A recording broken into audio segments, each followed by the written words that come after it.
Bom, pelos treinamentos que a gente teve, o Brasil deve ir a campo com o Alisson no gol, Danilo na lateral direita, devemos ter a dupla de zaga formada pelo Marquinhos e pelo Gabriel Magalhães, que é a dupla considerada titular, e também o Alexandro na lateral esquerda. No meio de campo, Casimiro, Bruno Guimarães, e a entrada do Lucas Paquetá, na frente, Vini Júnior na esquerda, Rafinha na direita e o Matheus Cunha no comando de ataque. Já Marrocos deve vir com o Bono no gol, Hakimi na direita, Riad e Sadani na zaga e Mazraoui na lateral esquerda. O meio de campo deve ser Ainaoui, o Ounaí, o Canous e o Brahim Dias. E o ataque deve ser o Isbai e o Saibari. Pelo menos essa é a previsão da escalação, se não tivermos nenhuma surpresa.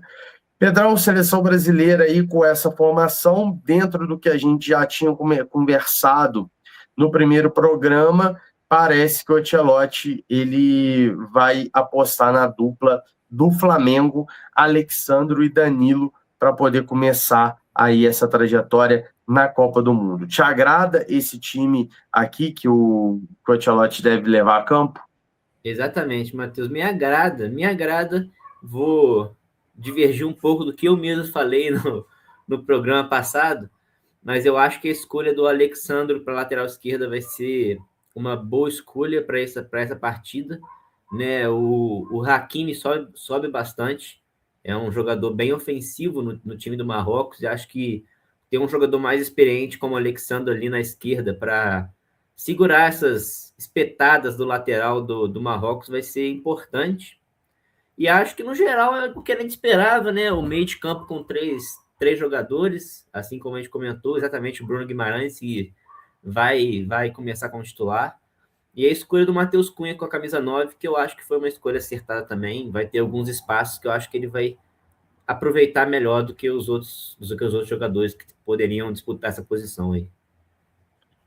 A grande questão para mim, né? Eu já tinha falado, a gente falou muito a respeito dessa situação da seleção brasileira, né? Era justamente a questão das laterais. Eu disse que eu gosto muito do Alexandre. O Alexandre é um lateral nota 6, que no caso é aquele lateral que não compromete, mas eu preferia começar com o Douglas Santos, porque de fato a gente não sabe como que vai estar o Alexandre nesse começo de Copa do Mundo, porque ele não estava bem no Flamengo, né? Ele não faz uma grande temporada com a camisa do Flamengo, e isso naturalmente a gente sabe que é um problema muito grande, por conta do outro nível que é a Copa do Mundo, né? Mas ao mesmo tempo, é o que você falou, né? A entrada do Alexandre, ela traz essa possibilidade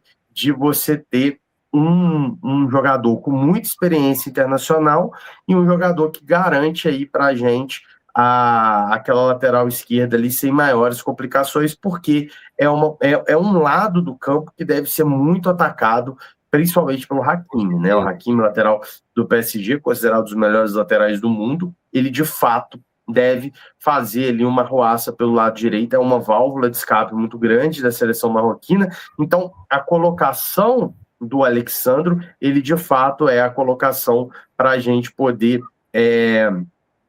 ter aí um jogador mais defensivo, que sabe jogar, sabe ler o jogo, para poder evitar essas subidas do Hakimi. E tem no banco de reservas, obviamente, se não estiver bem, se fisicamente não estiver aí nas melhores condições também, a entrada do Douglas Santos. É sempre importante lembrar que a gente vai estar enfrentando um calor muito grande nesse começo, né? A previsão para o jogo do Brasil é do dia, né? É de muito calor. A gente sabe que os jogadores sofreram muito na Copa do Mundo de clubes no ano passado. Então tem toda também essa preocupação física com o Alexandre. Mas, do lado direito, a gente tem também o Danilo voltando a jogar como lateral direito. Ele não tem atuado como lateral direito, mas ele voltando como lateral direito. Também acho que é uma escolha ali também pela história, né? De um cara que sabe o peso da competição, que sabe como que as coisas funcionam. Eu não vejo uma diferença técnica significativa que fala, não, o Danilo realmente é o titular. Para mim, o Ancelotti está indo no velho e bom arranjo da confiança. É um jogador que ele já treinou, é um cara que sabe o peso e que também é um jogador que raramente compromete dentro de campo. Então, acho que por isso que ele faz, na minha visão, ele joga de um modo bem pragmático essa montagem nas laterais, Pedro. Sim, sim. Acho que a escolha, como você falou, é uma questão de confiança. O Alexandre, assim, o time do Marrocos costuma atacar muito pela direita, então eu até acho que a escolha do Alexandre tem mais um viés tático do que a do Danilo, né, no lugar do Ibanhas. Acho que a do Danilo é uma questão de confiança mesmo, uma questão de experiência na competição. A estreia é um jogo muito importante, né, começar bem, pontuar, né, e o Marrocos é um time difícil, acho que é o principal desafio que a gente vai ter no grupo, né, então acho que o Ancelotti foi na bola de segurança ali para tentar fazer um bom jogo contra o Marrocos, que é um time forte, mas que está com alguns desfalques, né, Matheus? Tivemos 2 cortes, teve o corte do Agüer, que é o zagueiro titular, o zagueiro do Olympique de Marseille. É um jogador importantíssimo para o Marrocos e não conseguiu. Ele estava com uma lesão. Estava com uma lesão na virilha, se eu não me engano, e não conseguiu melhorar a tempo. Esperavam que ele ia melhorar a tempo e aí acabou sendo cortado. E teve também o corte do ponta esquerda Ezazoli, que era um jogador importante para o Marrocos também, porque ele tinha o Marrocos conseguia sair muito, muito em velocidade para o ataque por conta desse jogador, e não vai ter ele na Copa, então vai ser um grande desfalque. Então a seleção do Marrocos também não vem no seu 100% para enfrentar o Brasil, né? Uma coisa para a gente ficar atento aí. Ainda bem. Melhor eles do que nós, né? É o famoso, se é pra mãe de alguém chorar, que seja a deles e não a nossa. É óbvio que a gente deseja aí a recuperação mais rápida possível, mas é isso. Que bom. Que bom. É menos preocupações para a seleção brasileira.